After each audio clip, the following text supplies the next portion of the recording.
Hello नमस्कार दोस्तों, आप सभी का स्टडी अलर्ट के डिजिटल प्लेटफॉर्म पे हार्दिक स्वागत और अभिनंदन है। आशा उम्मीद करता हूं कि आप सभी की जो आपकी फोर्थ ग्रेड यानी चतुर्थ श्रेणी कर्मचारी भर्ती की जो तैयारी है वो एकदम अच्छी चल रही है। देखो विद्यार्थियों, आज मैं आपके बीच में पाठ्यक्रम पर आधारित ये क्लास लेकर आ गया हूँ। जैसे आपके पाठ्यक्रम में जितने भी सब्जेक्ट है, science, computer, Hindi, Rajasthan GK और पॉलिटिकल, मैथ, सभी जो सब्जेक्ट हैं इनकी क्लास में आपके बीच में लेकर आ गया हूँ। और इसमें सभी आपके विषय हैं वो एक ही क्लास में डाले गए हैं। तो सभी विद्यार्थियों से मेरा निवेदन है कि लगभग आपकी ये 40 से 45 मिनट की क्लास होगी, इसको एकदम अच्छे से देख लेना। एक देखो विद्यार्थियों, मैं आपको हर वीडियो में नहीं बोलूँगा, सिर्फ एक ही वीडियो में एक ही क्लास में मैं आपको बोल रहा हूँ कि अगर आपने अभी तक चैनल को सब्सक्राइब नहीं करके है तो सबसे पहले आप चैनल को सब्सक्राइब कर लीजिए, ठीक है।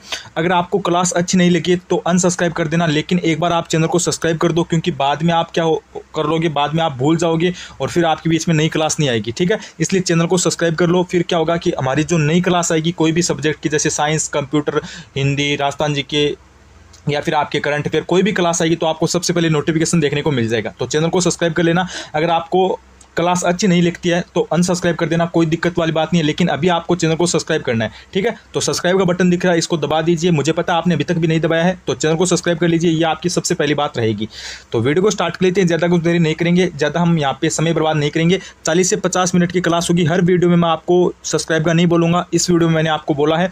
देखो एक बात मैं आपको इंपॉर्टेंट बताता हूँ, मेरी जो क्लास है ना, मेरी जो भी क्लास आती है उसको आप साथ में लिखा करो भाई, ठीक है। एक अलग से कॉपी डाल लो, ठीक है, और इस क्लास के अलग से नोट्स बनाओ। जो मैं आपको क्वेश्चन कराता हूं उनको आप लिखो। 4 ऑप्शन लिखने की आवश्यकता नहीं है, ठीक है। क्वेश्चन लिख लो, फिर इसका जो राइट आंसर है वो लिख लो, क्योंकि एक ही क्वेश्चन इंपॉर्टेंट है। ऐसे ये नहीं है कि आपको हर कैसा क्वेश्चन करवा दिया, वो बात यहाँ पे नहीं है। जो इंपॉर्टेंट है या फिर अध्ययन बोर्ड ने ऑलरेडी पूछ रखा है वही क्वेश्चन मैं आपको करवाता हूँ। तो चलिए क्लास को शुरू कर लेते हैं, ज़्यादा कुछ देरी नहीं करेंगे। सबसे पहला क्वेश्चन आपकी स्क्रीन के सामने आ गया। तो सबसे पहला क्वेश्चन आपकी स्क्रीन के सामने ये देख लो आ गया है। देखो चैनल को सब्सक्राइब अभी कर लेना, फिर आप भूल जाओगे और फिर आपके बीच में नई क्लास नहीं आएगी, इसलिए बोल रहा हूँ सब्सक्राइब कर लो ताकि नई क्लास आपको देखने को मिल जाए। तो सबसे पहला क्वेश्चन आपकी स्क्रीन के सामने आ गया है। पहला क्वेश्चन आपका क्या कह रहा है कि राजस्थान के निम्नलिखित में से किस क्षेत्र को गुड़गांव नहर परियोजना से सिंचाई का लाभ होता है। एक एक क्वेश्चन डाले है, ठीक है। हर क्वेश्चन आपके स्क्रीन के सामने आएगा, बस थोड़ा सा आप सब्र रखो। 50 मिनट की क्लास है, इसको एकदम अच्छे से देख लो, एक सेकंड भी स्किप मत करना। आप खुद बोलोगे कि सर जी क्लास में मजा आ गया। तो पर्सन क्या बोल रहे हैं कि राजस्थान के निम्नलिखित में से किस क्षेत्र को गुड़गांव नहर परियोजना से सिंचाई का लाभ होता है।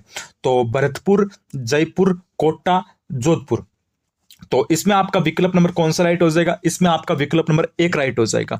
यानी जो गुड़गांव नहर परियोजना का जो सिंचाई का लाभ है वो आपके भरतपुर जिले को होता है। किसको होता है? भरतपुर जिले को। तो विकल्प नंबर 1 आपका राइट हो जाएगा। एक बात मेरी ध्यान से सुन लेना, मेरी क्लास की विशेषता क्या रहती है कि मैं आपके जो भी क्वेश्चन लाता हूं वो सिलेबस पर आधारित ही लाता हूं। आउट ऑफ सिलेबस एक भी क्वेश्चन मैं नहीं डालता हूं। तो ये जो आपका क्वेश्चन है ना फर्स्ट, ये भी आपका सिलेबस में है। जैसे राजस्थान जियोग्राफी का सिलेबस है, उसमें सिंचाई परियोजना नाम है, वो दे रखा है, सिलेबस मेंशन में है। तो वहां से मैंने ये क्वेश्चन आपके बीच में लेकर आया हूं, ठीक है। अगला क्वेश्चन देखिए, अगला क्वेश्चन क्या बोल रहा है? अगला क्वेश्चन बोल रहा है कि काल के आधार पर क्रिया के कितने भेद होते हैं, ठीक है। काल के आधार पर क्रिया के कितने भेद होते हैं, ये बात आपसे पूछी गई है। देखो हिंदी में कंप्लीट सिलेबस है, आपको खुद को पता है, तो सभी हिंदी आपको संपूर्ण व्याकरण पढ़नी है। तो काल के आधार पर आपको पता है कितने भेद है क्रिया के, काल के आधार पर आपके हो जाएंगे 3 हो जाएंगे। जैसे एक तो होता है वर्तमान काल, एक होता है भविष्य काल, एक होता है आपका जैसे भूतकाल। तो ये 3 हो जाएंगे, जैसे वर्तमान काल हो गया और भविष्य काल हो गया और भूतकाल हो गया। अगला क्वेश्चन देखो मेरे बच्चों, अगला प्रश्न देख लो, आपके कंप्यूटर से आ गया। ये थोड़ा सा इंपॉर्टेंट है, ठीक है, ये थोड़ा सा इंपॉर्टेंट है। और कंप्यूटर के सिलेबस में आपको पता है जैसे रैम रोम, ठीक है, hardware software, MS Word, MS Excel, ये आपके सिलेबस में दे रखा है। और कंप्यूटर का सामान्य परिचय। तो यहां से देखिए क्वेश्चन क्या कर रहा है कि MS ऑफिस में प्रिंट के लिए निम्न में से कौन सा शॉर्टकट कमांड है।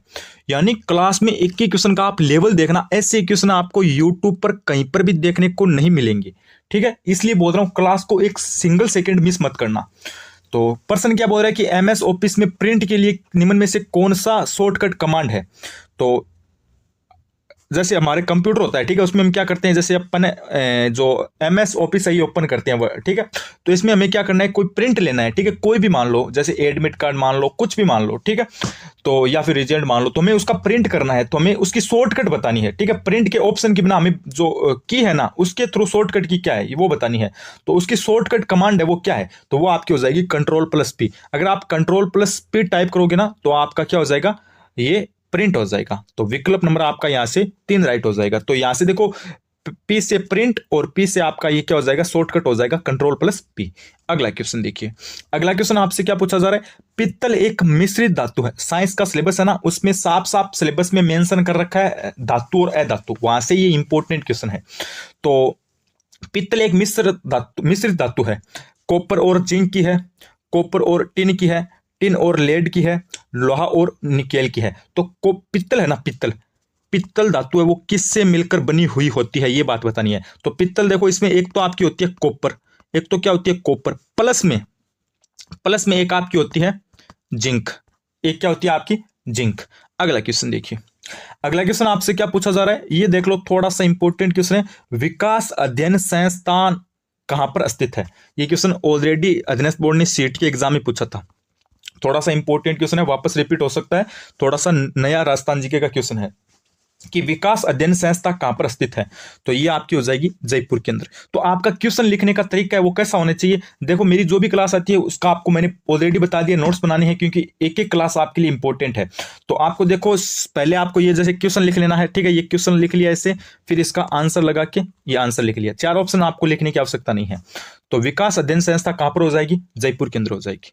अगला क्वेश्चन, उसके बाद अगला प्रश्न आपसे क्या पूछा जा रहा है कि निम्नलिखित में से राजस्थान के प्रथम मुख्य सचिव कौन थे? जैसे आपके 4th ग्रेड के सिलेबस में जो राजस्थान की पॉलिटिकल है ना, वहां पे उसमें एक टॉपिक मेंशन कर रखा है आपके मुख्य सचिव, ठीक है, वहां से क्वेश्चन आपके आराम से सिंगल क्वेश्चन बनेगा, एक सीधा सीधा क्वेश्चन। तो थोड़ा सा आपको पता होना चाहिए, ये अध्ययन बोर्ड का फेवरेट प्रश्न है कि राजस्थान के जैसे प्रथम मुख्य सचिव है, न जाने कितने एग्जाम में आ गया, पशु परिचर में आया था, जेल प्रहरी में आया था, और जैसे सीटी के एग्जाम में आया था। तो ये इंपॉर्टेंट है आपके लिए कि निम्नलिखित में से राजस्थान के प्रथम मुख्य सचिव कौन है, ठीक, या फिर कौन थे।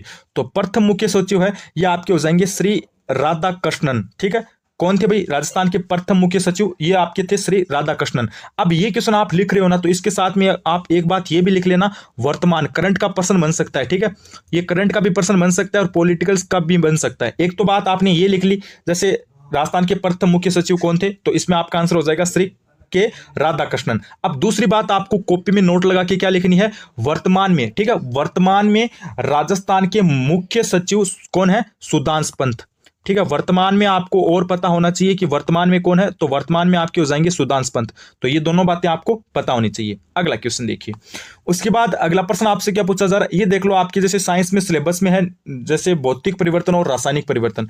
तो वहां से क्वेश्चन इंपॉर्टेंट है कि जैसे निम्नलिखित में से कौन सा एक भौतिक परिवर्तन है, मोम का पिघलना, प्रकाश का संश्लेषण, या फिर लोहे पर जंग लगना, या फिर श्वसन। देखो इसमें पूछा क्या है कि कौन सा भौतिक परिवर्तन है। देखो भौतिक और रासायनिक दो परिवर्तन होते हैं, एक सिंगल क्वेश्चन आपका बन सकता है चाहे कोई भी शिफ्ट में हो, लेकिन एक क्वेश्चन आराम से आएगा, ये फेवरेट टॉपिक है। तो यहां से देखो भौतिक परिवर्तन है, ये आपका हो जाएगा मोम का पिघलना। मोम का पिघलना है ना, इनमें कंफ्यूज मत होना, मोम का पिघलना है ये आपका होता है भौतिक परिवर्तन। अब इसमें नीचे आप नोट लगाकर ये भी लिख सकते हो, जैसे कि जो मोम का जलना है ना, मोम का जलना, एक आपका ये भी बन सकता है जैसे मोम का जलना। मोम का जलना है ना, ये भौतिक और रासायनिक दोनों होता है। मोम का जलना भौतिक और रासायनिक दोनों होता है। एक ट्रिक आपको याद ये भी रखनी है, जैसे जलना से रिलेटेड कोई भी आपको पूछ ले कि भौतिक है या रासायनिक, तो जलना अगर आपको कोई भी क्वेश्चन में दिख जाए तो वहां पे 100% रासायनिक होगा, ठीक है। ये भी बात आपको साथ में ध्यान रखनी है। और लोहे पर जंग लगना, ये भी क्या हो जाएगा, रासायनिक हो जाएगा। तो यहां पे विकल्प नंबर आपका 1 राइट हो जाएगा। अगला क्वेश्चन देखिए, अगला प्रश्न आपसे क्या पूछा जा रहा है, जैसे विकर्ण का विलोम शब्द क्या होता है। विकर्ण का विलोम शब्द है ये आपका हो जाएगा, क्या हो जाएगा, ये आपका हो जाएगा एकतर, क्या हो जाएगा, एकतर हो जाएगा। अब थोड़ी सी मैं विशेषता आपको और बताता हूं, जैसे एक है ना लाघव, ये थोड़ा सा इंपॉर्टेंट है, ठीक है। लाघव है ना, ठीक है, ये किसका विलोम होता है, ये गौरव का होता है। अगर आपको पूछ ले गौरव का विलोम क्या है, तो आप क्या बताओगे, लाघव। ये भी साथ में आपको बात ऐड करनी है, ठीक है। और एक आपका आता है जैसे सौम्य, तो इसका हो जाएगा उग्र, इसका क्या हो जाएगा, उग्र हो जाएगा। एक जैसे आपका शब्द है उत्कर्ष, तो इसका क्या हो जाएगा, अपकर्ष हो जाएगा, ठीक है। ये सब चीजें आपको पता होनी चाहिए, ठीक है। नॉर्मल बेसिक बातें हैं, साथ में नोट कर लेना, न जाने कौन सा क्वेश्चन आपका रिपीट हो जाए, इंपॉर्टेंट है। अगला क्वेश्चन देखिए, उसके बाद अगला प्रश्न क्या पूछा गया, ये देख लो करंट का प्रश्न आ गया, यानी करंट भी आपको साथ में लिखना है। जितने भी क्वेश्चन करवा रहा हूं उनको साथ में लिख लो। जैसे आज लिख लिया, एक बार लिखोगे, एक बार क्लास देखोगे तो याद हो जाएगा, दूसरी बार आप लिखोगे तो याद हो जाएगा, तीसरी बार आप उनका रिवीजन लगाओगे तो याद हो जाएगा, एकदम आराम से याद हो जाएंगे। और एक एक क्वेश्चन इंपॉर्टेंट आपके लिए।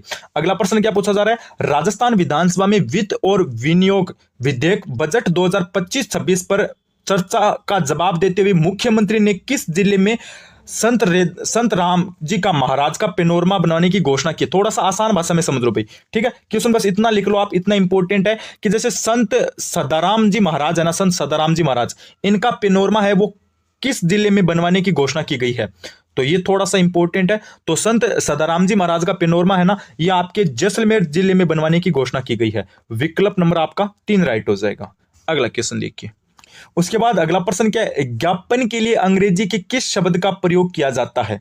ये देख लो, परिभाषिक शब्दावली। एक तो क्वेश्चन आएगा आपका, ये जो है ना, ये जो परिभाषिक शब्दावली वाला क्वेश्चन है ना, एक तो अंग्रेजी से आएगा, एक हिंदी से आएगा। यानी आपको या तो इंग्लिश में नाम दे देगा, हिंदी अर्थ पूछेगा, या फिर हिंदी में नाम देके इंग्लिश अर्थ पूछेगा। 2 क्वेश्चन आपके कन्फर्म आएंगे, ठीक है, 2 क्वेश्चन।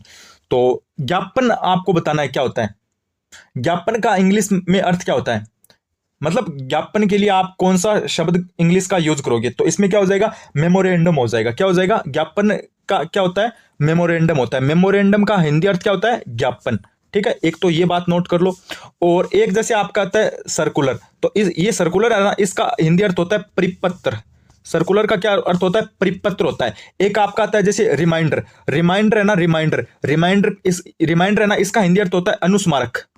देख लो, अनुस्मारक, अनुस्मारक। देख लो, ये 3 बातें मैंने बता दी है। अब ऐसे आपको नोट करना है, एक क्वेश्चन से आपकी 3 क्वेश्चन क्लियर हो रही हैं, इसलिए बोल रहा हूं साथ में क्लास को नोट करना भाई, ठीक है, साथ में आपको नोट्स बनाने हैं। चलो, तो यहां पे विकल्प नंबर आपका हो जाएगा, यानी ज्ञापन का हो जाएगा मेमोरेंडम, 4 हो जाएगा। चलो अगला क्वेश्चन। उसके बाद अगला प्रश्न क्या बोल रहा है कि किस सभ्यता के लोग अपने मृतकों को आभूषणों के साथ दफनाते थे। ये थोड़ा सा राजस्थान जीके की हिस्ट्री से इंपॉर्टेंट क्वेश्चन है।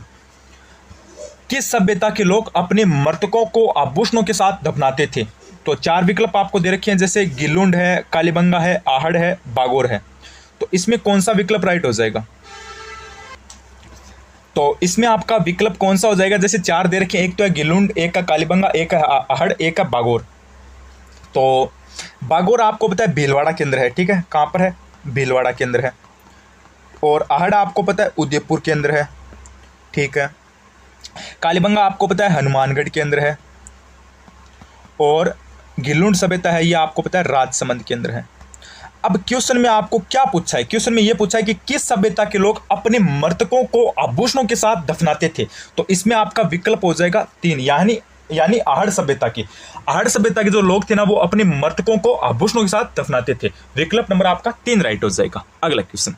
उसके बाद अगला प्रश्न है कि रेम का पूर्ण रूप क्या होगा। देख लो, सिलेबस के अकॉर्डिंग मैंने क्लास बनाई है। क्वेश्चन क्या बोल रहे हैं, रेम का पूर्ण रूप क्या होगा। तो इसका पूर्ण रूप क्या होगा भाई, तो इसका हो जाएगा रैंडम एक्सेस मेमोरी। रैम का पूरा नाम क्या होता है, सिलेबस में साफ साफ दे रखा है कंप्यूटर में, रैम रोम। तो वहां से इंपॉर्टेंट क्वेश्चन है, जैसे रैम का है ना। अब आपको क्वेश्चन क्या लिखना है, जैसे रैम का पूरा नाम या फिर रैम का पूर्ण रूप। तो आपका आंसर क्या हो जाएगा, रैंडम एक्सेस मेमोरी। चलो अगला क्वेश्चन देखिए। अगला क्वेश्चन आपसे क्या पूछा जा रहा है, एक सेकेंड। हाँ, अगला क्वेश्चन है कि अन्वीक्षण में प्रयुक्त स्वर संधि है। अन्वीक्षण में प्रयुक्त स्वर संधि कौन सी है। अरे ये तो आपको पता है ना, जब आप क्लास में पढ़ते थे ना, 8वीं 9वीं 10वीं, उस टाइम आपको पता था कि जैसे कोई भी जैसे आ जाए ये रे ले वे, ये रे ले वे, तो इससे पहले अगर कोई भी आधा अगर आ जाए, आधा वर्ण आ जाए ना, तो वहां पे हमेशा आपको पता है यण संधि होती है। ये तो बात आपको पता है ना, ये ट्रिक तो वही बात है। तो इसमें क्या हो जाएगा, अन्वीक्षण में यण संधि हो जाएगी। अब इसका संधि विच्छेद है, ये भी थोड़ा सा ध्यान रखना। इसका संधि विच्छेद होता है अनुधन इक्षण। क्या होता है, अनुधन इक्षण होता है, अनुधन इक्षण, ये आपका इसका संधि विच्छेद होता है, ठीक है। तो इंपॉर्टेंट है। देखो एक बात बता रहा हूं आपको, है ना, मेहनत करनी है साथ साथ में। मैं जैसे आपको पर डे जितने भी 50 60 70 जितने भी क्वेश्चन करवा रहा हूँ, उनको साथ साथ में कॉपी में नोट करते चलना, ठीक है। मान लो दिन के 50 क्वेश्चन कर रहे हैं, ठीक है, तो हमने जैसे एग्जाम के मान लो 50 दिन है, ठीक है, दिन के 50 क्वेश्चन के, एग्जाम के कितने दिन है, 50 दिन है, यानी 10 दिन के 500 और 20 दिन के 1000, 40 दिन के 2000 और 50 दिन के 2500, यानी हम 2500 क्वेश्चन क्लियर कर लेंगे। जब आप लिखोगे ना, तो ये क्वेश्चन आपके साथ में याद भी होंगे, ठीक है, याद भी आपके साथ में हो जाएंगे। इसलिए बोल रहा हूँ लिखना है आपको, अकेली क्लास से कुछ नहीं होने वाला है, साथ में लिखना है, फिर उनका रिवीजन लगाना है। अगला क्वेश्चन, हाँ, ईमानदारी से आपको एक कमेंट करके ये बताना है, ठीक है, ईमानदारी से आपको कमेंट करके एक बात ये बतानी है कि कौन कौन साथ में लिख रहा है, ठीक है, कौन कौन इनको कॉपी में साथ साथ में नोट कर रहा है। अगला क्वेश्चन देखिए, अगला क्वेश्चन क्या बोल रहा है, अगला क्वेश्चन बोल रहा है कि निम्नलिखित में से विपरीत गुणों को मटर पर मेंडल द्वारा संकरण प्रयोग में उपयोग नहीं किया गया था। मतलब क्वेश्चन क्या बोल रहा है कि निम्नलिखित में से कौन से गुणों का प्रयोग मेंडल द्वारा नहीं किया गया था। ये क्वेश्चन आसान भाषा में लिख लेना कि निम्नलिखित में से कौन से गुणों का प्रयोग मेंडल द्वारा नहीं किया गया था। देखो, पुष्प का रंग ये तो गुण था भाई, ठीक है, बीज का रंग ये भी गुण था, पुष्प की स्थिति ये भी गुण था, लेकिन जड़ का आकार ये कोई आपका गुण नहीं था। अब इस क्वेश्चन को आप कैसे लिखोगे, जैसे क्वेश्चन आसान भाषा में लिख लेना कि जैसे मेंडल द्वारा कौन से गुणों का प्रयोग किया गया था। तो एक तो ये क्वेश्चन हो गया आपका, इसके आंसर में आप है ना ये मत लिखना, ऊपर के 3 है ना ये लिख लेना, ठीक है, ये 3 आपकी याद रह जाएंगे, ठीक है, इसके अलावा आएगा वो आपका आंसर क्या हो जाएगा, गलत हो जाएगा। चलो अगला क्वेश्चन, अगला प्रश्न आपका क्या बोल रहा है, तो इसमें देखो 4 नंबर विकल्प है ना ये नहीं होगा, और 3 है ना ऊपर के ये इनके गुण थे। अब इनमें से एग्जाम में कोई भी ऑप्शन देखने को मिल जाए तो आप आराम से कर दोगे, ठीक है, क्योंकि आपको पता होगा कि किन पे प्रयोग किया था। चलो अगला क्वेश्चन देखो, अगला क्वेश्चन क्या बोल रहा है, चित्रशाला कला विथी निम्नलिखित में से किस स्थान में स्थित है। ये देख लो, इंपॉर्टेंट क्वेश्चन है कल्चर से।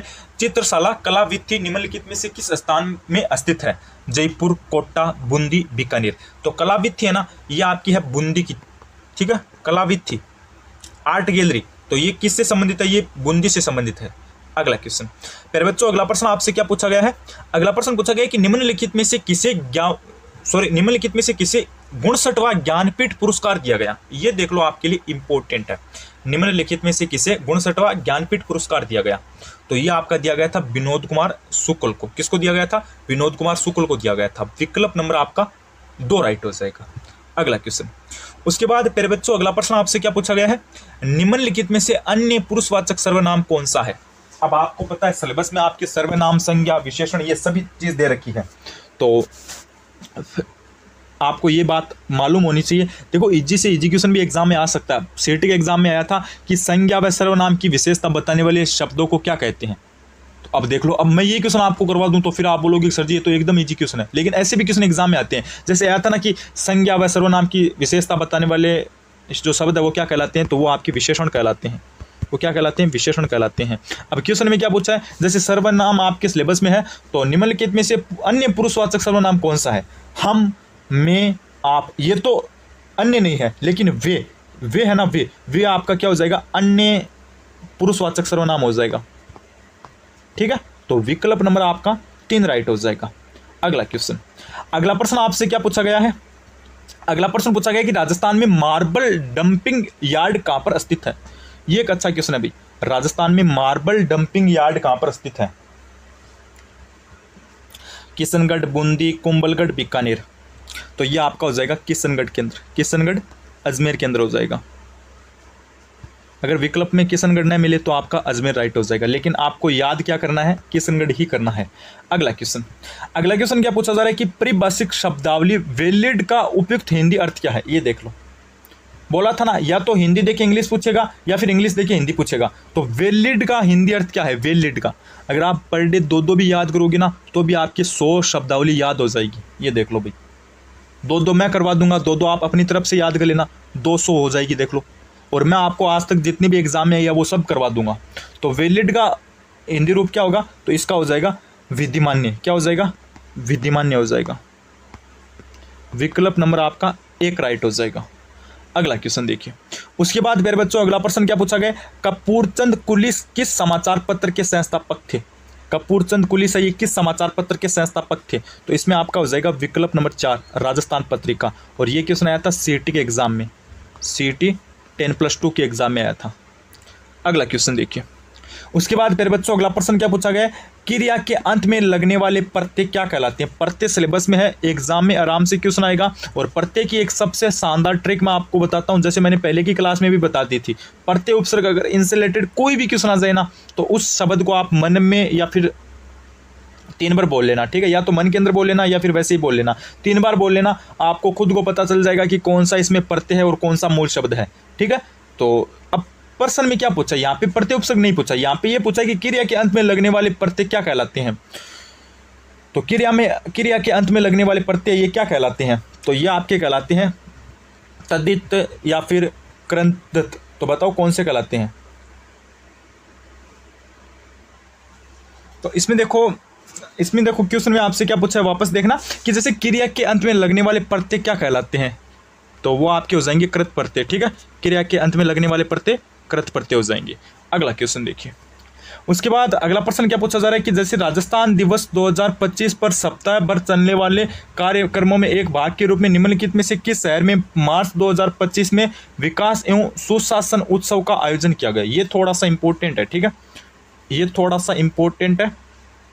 जैसे विकास एवं सुशासन उत्सव का आयोजन कहाँ पर किया गया था, ये बात पूछी गई है आपसे। ये बात करंट की है, करंट का क्वेश्चन है, तो अच्छा सा देख लेना कि विकास एवं सुशासन उत्सव है, इसका आयोजन कहाँ पर हुआ था। तो इसमें आपका विकल्प नंबर 2 राइट हो जाएगा, यानी भीलवाड़ा के अंदर।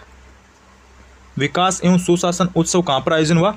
इसका आयोजन कहाँ पर हुआ था? भीलवाड़ा के अंदर। अगला क्वेश्चन क्या बोल रहा है कि बिछियो लाल्लड़ नौखिला और सीकर राजस्थान के क्या है? तो ये मैंने आपको ऑलरेडी बता रखा है। जैसे बिछियो लाल्लड़ नौखिला और सीकर, ये राजस्थान के आपके क्या है? ये लोकगीत है भाई। ये क्या राजस्थान के लोकगीत है। ये थोड़ा सा इंपॉर्टेंट क्वेश्चन है, हर एग्जाम में क्वेश्चन बनता है। लोकगीत है, ये क्या है? लोकगीत। अगला क्वेश्चन देखिए। उसके बाद प्यारे बच्चों अगला प्रश्न क्या पूछा गया है, ये देख लो भाई। ये आपके पॉलिटिकल से रिलेटेड क्वेश्चन है कि निम्नलिखित में से कौन सी शक्ति मुख्यमंत्री के पास नहीं होती है? निम्नलिखित में से कौन सी शक्ति आपकी मुख्यमंत्री के पास नहीं होती है? जैसे एक तो ये राजस्थान की पॉलिटिकल से रिलेटेड क्वेश्चन है। पॉलिटिकल के आपके 5 क्वेश्चन आएंगे। तो क्वेश्चन क्या, एक ऑप्शन क्या बोल रहा है कि मुख्यमंत्री राज्य के उच्च न्यायालय के न्यायाधीशों की नियुक्ति करता है। विकल्प नंबर 2 बोल रहा है राज्यपाल केवल उन लोगों को मंत्री नियुक्त करता है जिनकी मुख्यमंत्री द्वारा सिफारिश की जाती है। और ऑप्शन नंबर 3 बोल रहा है मुख्यमंत्री सभी मंत्रियों के विभागों को बदलता है। और मुख्यमंत्री 4 नंबर विकल्प बोल रहा है मुख्यमंत्री राज्यपाल से विधानसभा को विघटित करने के लिए कह सकता है। तो इसमें देखो कौन सी शक्ति आपके मुख्यमंत्री के पास नहीं है। ठीक है, तो इसमें विकल्प नंबर आपका क्या हो जाएगा? विकल्प नंबर आपका 1 राइट हो जाएगा, यानी मुख्यमंत्री राज्य के उच्च न्यायालय के न्यायाधीशों की नियुक्ति करता है। ये शक्ति मुख्यमंत्री के पास नहीं है, तो विकल्प नंबर 1 है ना, ये आपके राइट हो जाएगा। अगला क्वेश्चन देखिए। अगला क्वेश्चन क्या बोल रहा है कि निम्नलिखित में से जातिवाचक संज्ञा नहीं है। देखो विद्वान, गांव और सती, ये तीनों ही क्या, ये तीनों ही जातिवाचक संज्ञा है। ठीक है, किंतु परंतु बट ठगी है ना, ये कोई जातिवाचक संज्ञा नहीं है। जातिवाचक संज्ञा में देखो क्या होता है, कोई स्थान विषय वस्तु का नाम होता है, लेकिन यहाँ पे देखो ठगी है ना, ये भाववाचक संज्ञा है। ठीक है, ये क्या हो सकती है? भाववाचक संज्ञा हो सकती है, लेकिन ये जातिवाचक संज्ञा नहीं है। विद्वान, गांव, सती, ये तीनों क्या है? ये जातिवाचक है। तो विकल्प नंबर 1 आपका राइट हो जाएगा। अगला क्वेश्चन देखिए। उसके बाद अगला प्रश्न क्या पूछा जा रहा है, राजस्थान के कोटा, बूंदी और झालावाड़ क्षेत्र की बोली कौन सी है? राजस्थान के कोटा, बूंदी और झालावाड़ क्षेत्र की बोली कौन सी है? वागड़ी है, मालवी है, हाड़ौती है, भिल्ली है। तो कोटा, बूंदी, बारा, झालावाड़ है ना, ये आपको पता है कौन सा क्षेत्र है भाई? अरे हाड़ौती क्षेत्र है सर जी। कौन सा क्षेत्र है? हाड़ौती। तो यहाँ पे बोली भी कौन सी बोली जाती है? हाड़ौती। चलो विकल्प नंबर आपका 3 राइट हो जाएगा। अगला क्वेश्चन देखिए। उसके बाद मेरे बच्चों अगला प्रश्न क्या पूछा गया है कि किस अनुच्छेद में कहा गया है कि मंत्रिपरिषद सामूहिक रूप से राज्य के विधानसभा के प्रति उत्तरदायी होती है? ये बताओ भी, किस अनुच्छेद में कहा गया है कि मंत्रिपरिषद ये सामूहिक रूप से राज्य की विधानसभा के प्रति उत्तरदायी होती है? तो ये आपके अनुच्छेद 164 में कहा गया है। ठीक है, अनुच्छेद 164 में कहा गया है। विकल्प नंबर 3 बताने वाले सारे विद्यार्थी राइट हो जाएंगे। चलो अगला क्वेश्चन देखिए। उसके बाद मेरे बच्चों अगला प्रश्न आपसे क्या पूछा गया है, अगला कि एक्सेल में वर्तनी की जांच के लिए निम्न में से किसका उपयोग किया जाता है? एक्सेल में वर्तनी या फिर व्याकरण संबंधी कोई भी जांच के लिए कौन से फंक्शन का प्रयोग किया जाता है? निम्न में से किसका प्रयोग किया जाता है? F4 का, F5 का, F6 का या फिर F7 का? कौन सी फंक्शन की का प्रयोग किया जाता है? कौन सी फंक्शन की का प्रयोग किया जाता है, ये बात आपसे पूछी गई है। तो वर्तनी संबंधी जांच के लिए आपको पता है किसका प्रयोग किया जाता है बच्चों? तो इसमें आपका हो जाएगा विकल्प नंबर 4, यानी F7 का किया जाता है, F7 का। तो ये थोड़ा सा इंपॉर्टेंट है क्योंकि एक्सेल आपके सिलेबस में दे रखा है। अगला क्वेश्चन देखिए। अगला प्रश्न आपसे पूछा गया कि राजस्थान की वह नदी जो अरब सागर में गिरती है।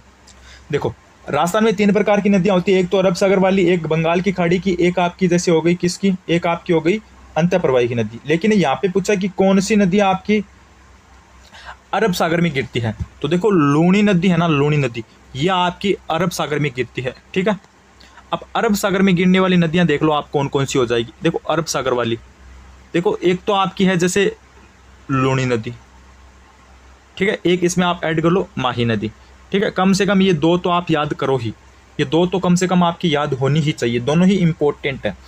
और अब दूसरी बात आती है जैसे बंगाल की खाड़ी की, बंगाल की खाड़ी की ओर जल ले जाने वाली नदी। तो बंगाल की खाड़ी में एक तो आपकी जैसे याद करना है आपको बनास, एक आपको याद करना है चंबल, ये दो तो आपके कम से कम याद होनी ही चाहिए। और कांतली नदी है ना, कांतली नदी ये राजस्थान की अंतः प्रवाही नदी है। अंतः प्रवाही में देखो एक तो घग्गर आती है, कांतली आती है, लेकिन कांतली राजस्थान की सबसे लंबी अंतः प्रवाही की नदी है जो पूर्णतः राजस्थान में बहती है। ये बात आपको ध्यान रखनी है, जो पूर्णतः राजस्थान में बहती है, ये पूर्णतः है ना, ये बात ध्यान रखनी है। तब इसका आंसर क्या होगा, कांतली। और यहाँ पे अरब सागर में कौन सी गिरती है, तो लूणी हो जाएगी। और बंगाल की खाड़ी की मैंने दो बता दी है, और अंतः प्रवाही की घग्गर और कांतली मैंने दो बता दिया। लेकिन अगर आपको ये पूछ ले कि राजस्थान की अंतः प्रवाही की सबसे लंबी नदी कौन सी है, अगर ये पूछ ले और साथ में आपको ये बोल दे कि जो पूर्णतः राजस्थान में बहती है, तो आपकी कांतली हो जाएगी, क्योंकि कांतली आपकी पूर्णतः राजस्थान में बहती है। अगला क्वेश्चन, अगला क्वेश्चन क्या बोल रहा है, और लूणी नदी है ना, इसका उद्गम आपका नागपाड़ से होता है। अगला क्वेश्चन, और कांतली का उद्गम होता है खंडेला की पहाड़ी। अगला क्वेश्चन, अगला क्वेश्चन क्या पूछा गया कि निम्नलिखित में से कौन सी भारतीय संविधान की एक मुख्य विशेषता नहीं है। तो भारतीय संविधान से रिलेटेड आपके एग्जाम में 5 क्वेश्चन आएंगे, और ये क्वेश्चन आपके लिए इंपॉर्टेंट है। जैसे एक तो विशेषता है कि जो भारतीय संविधान है वो विश्व का सबसे लंबा लिखित संविधान है, ये बात सही है। और दूसरा है जैसे एकीकृत और स्वतंत्र न्यायपालिका है, ये भी सही बात है। और सार्वभौमिक वैश्विक मताधिकार है, ये भी सही बात है। लेकिन दोहरी नागरिकता है, ये भारतीय संविधान की विशेषता नहीं है।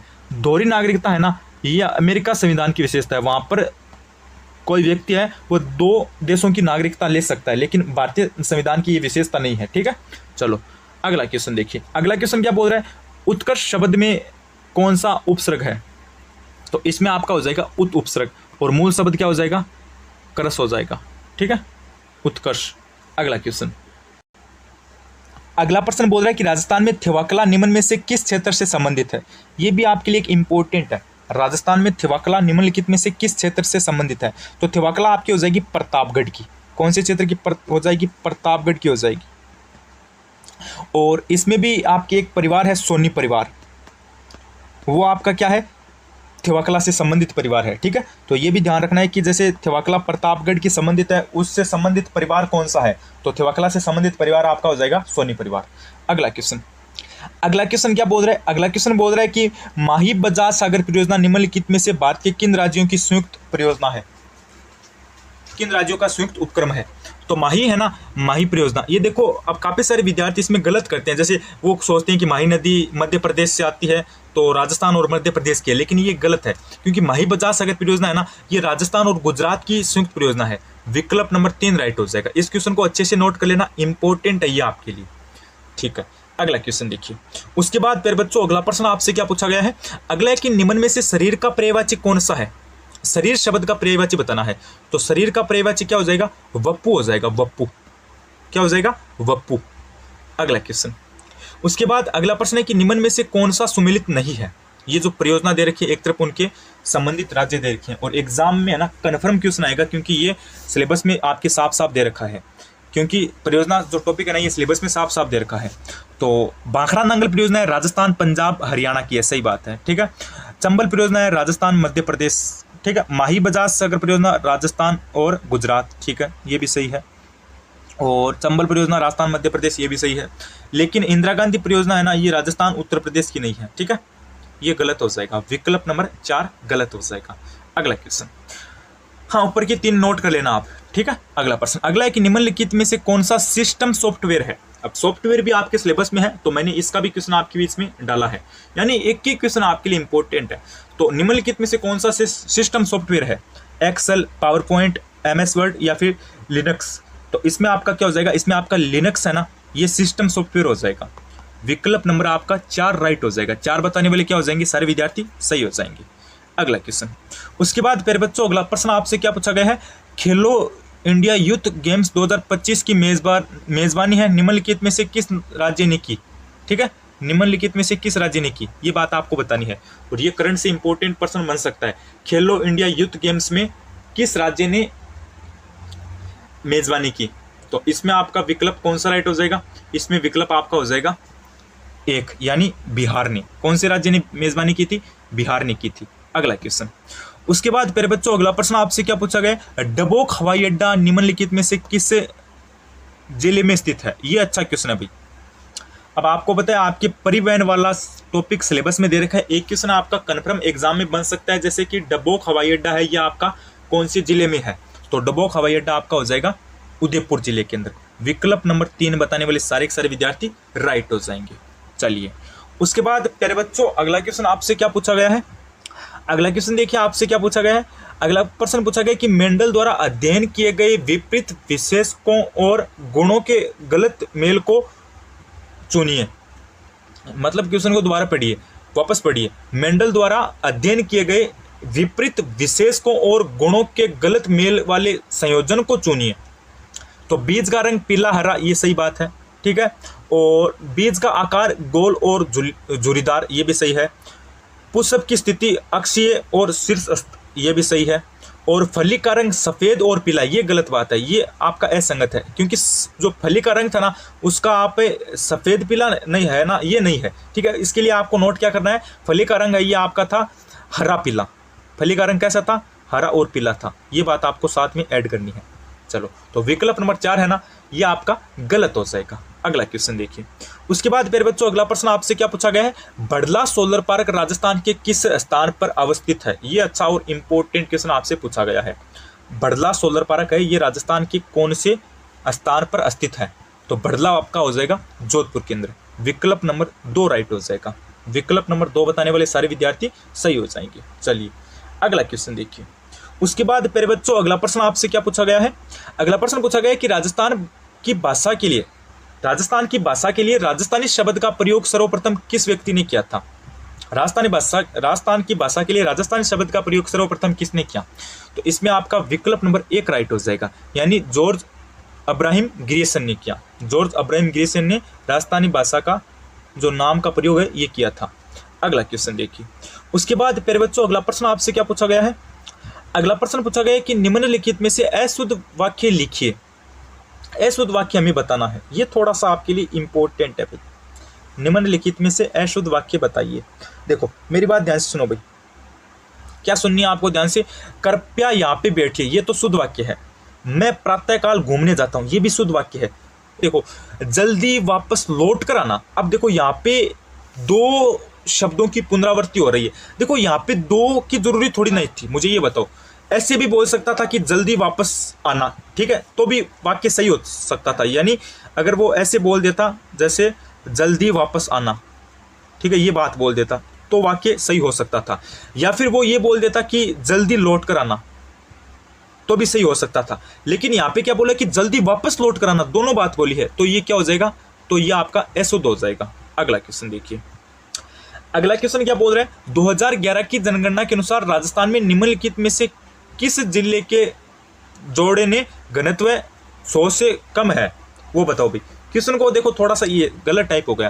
राजस्थान की जनगणना 2011 के अनुसार राजस्थान में निम्नलिखित में से किस जिले के जोड़े में जो घनत्व है वो 100 से कम है?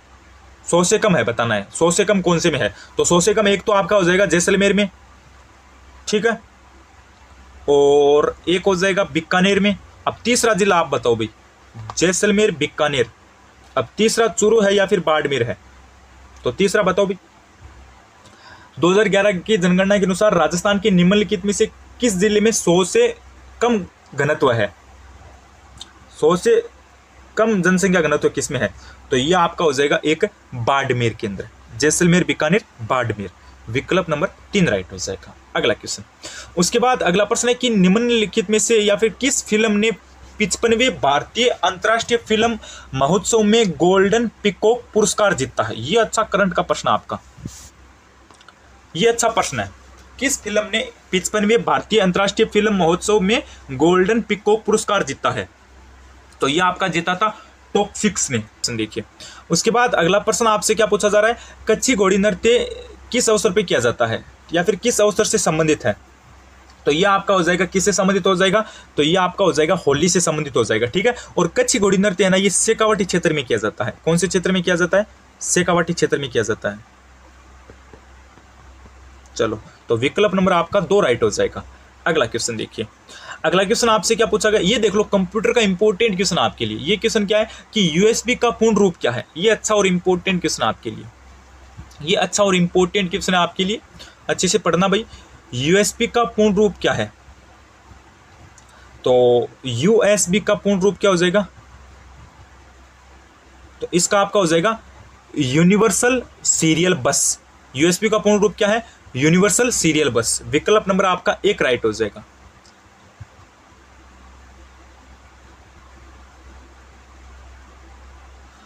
और हाँ, ये जो फिल्म थी ना वो आपकी टॉक्सिक थी, ठीक है, टॉक्सिक। ये थोड़ा सा इंपॉर्टेंट है, किस फिल्म ने 55वें भारतीय अंतर्राष्ट्रीय फिल्म महोत्सव में गोल्डन पिकॉक पुरस्कार जीता। ये जो राष्ट्रीय करंट है ना, राष्ट्रीय करंट वहां से इंपॉर्टेंट है, इसलिए मैं आपको वापस बार बार बता रहा हूँ। अंतर्राष्ट्रीय फिल्म ने कौन सी ने पुरस्कार जीता था महोत्सव में, तो वो आपकी टॉक्सिक थी। चलो, उसके बाद हम क्या बोल रहा है आपका, अगला बोल रहा है कि 18वें, ये भी राष्ट्रीय करंट अफेयर से रिलेटेड क्वेश्चन है भाई, ये भी राष्ट्रीय करंट अफेयर से रिलेटेड क्वेश्चन है कि 18वें प्रवासी भारतीय दिवस कन्वेंशन 2025 को कौन सा शहर आयोजित करेगा, तो ये आपका भुवनेश्वर करेगा, भुवनेश्वर, ठीक है। अगला क्वेश्चन, अगला प्रश्न है कि निम्नलिखित में से कौन सा एक सरकारी पत्र है। देखो, शोक पत्र सरकारी पत्र है क्या, नहीं है। निमंत्रण पत्र है क्या, नहीं है। परिचय पत्र है क्या, नहीं है। तो ज्ञापन है ना, ये सरकारी पत्र है, ठीक है। और इसको इंग्लिश में क्या बोलते हैं, मेमोरेंडम बोलते हैं। इनको इंग्लिश में क्या बोलते हैं, मेमोरेंडम।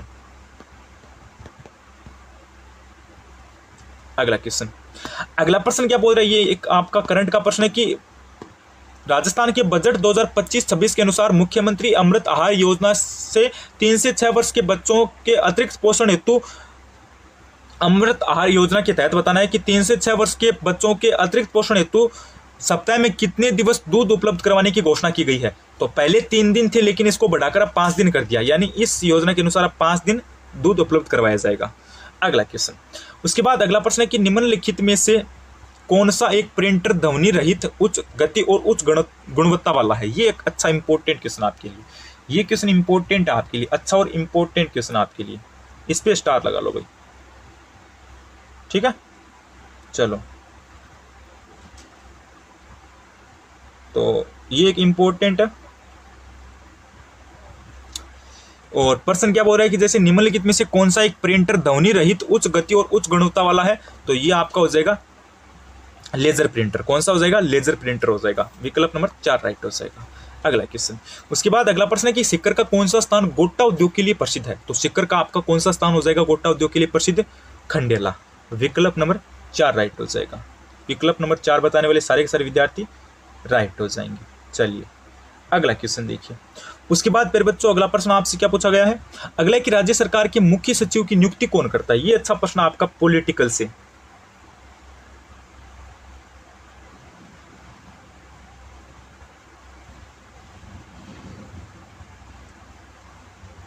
ये एक अच्छा क्वेश्चन आपका पॉलिटिकल से, बताओ भाई।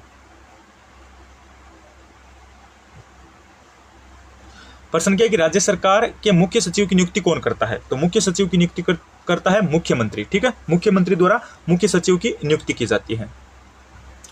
अगला प्रश्न क्या बोल रहा है, अगला प्रश्न बोल रहा है कि निम्नलिखित में से भाववाचक संज्ञा का उदाहरण है। तो भाववाचक संज्ञा कौन सी हो जाएगी, निज नहीं है, मिठा भी नहीं है, मित्र भी नहीं है, गर्मी है ना, ये भाववाचक संज्ञा का उदाहरण हो जाएगा। तो विकल्प नंबर आपका 1 राइट हो जाएगा। अगला क्वेश्चन, उसके बाद फिर बच्चों अगला प्रश्न है कि राष्ट्रीय फैशन प्रौद्योगिकी संस्थान राजस्थान में कहाँ पर स्थित है। राष्ट्रीय फैशन प्रौद्योगिकी जो संस्थान है वो कहाँ पर स्थित है। तो विकास अध्ययन संस्थान थी ना, वो तो आपकी जयपुर में थी, लेकिन जो प्रौद्योगिकी संस्थान है ना वो आपकी जोधपुर में हो जाएगी। विकल्प नंबर कौन सा राइट हो जाएगा भाई, विकल्प नंबर आपका यहाँ से 1 राइट हो जाएगा। विकल्प नंबर 1 बताने वाले सारे के सारे विद्यार्थी क्या हो जाएंगे, राइट हो जाएंगे। चलिए, अगला क्वेश्चन देखिए। उसके बाद फिर बच्चों अगला प्रश्न क्या पूछा जा रहा है कि सर्वनाम के कितने भेद होते हैं मुख्यतः। सर्वनाम के मुख्यतः कितने भेद होते हैं, ये बात आपसे पूछी गई है। तो 4 विकल्प आपको दे रखे हैं, इसमें आपका कौन सा विकल्प राइट हो जाएगा।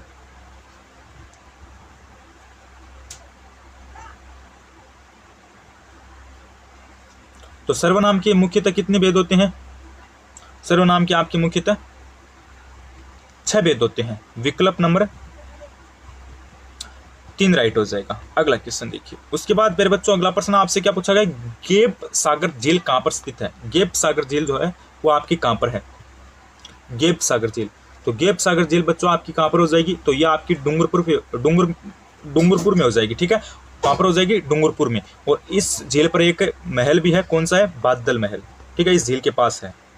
चलो अगला क्वेश्चन देखिए। उसके बाद अगला प्रश्न क्या पूछा गया, देखो हाँ बस क्वेश्चन यहाँ पे समाप्त हो गई। तो ये आपके कुछ क्वेश्चन थे इंपॉर्टेंट जो मैंने आपको करवाए हैं।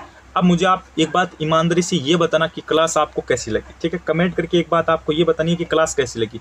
अब जितने भी विद्यार्थी हैं उन सभी से मेरा एक ही निवेदन है कि सभी विद्यार्थी चैनल को सब्सक्राइब कर लीजिए। अब मैं बार बार आपको वीडियो में नहीं बोलूँगा, इसलिए बोल रहा हूँ चैनल को सब्सक्राइब कर लेना। फिर आगे आपकी जो भी अपडेट आएगी, ठीक है, तो वो आपको सबसे पहले बता दी जाएगी।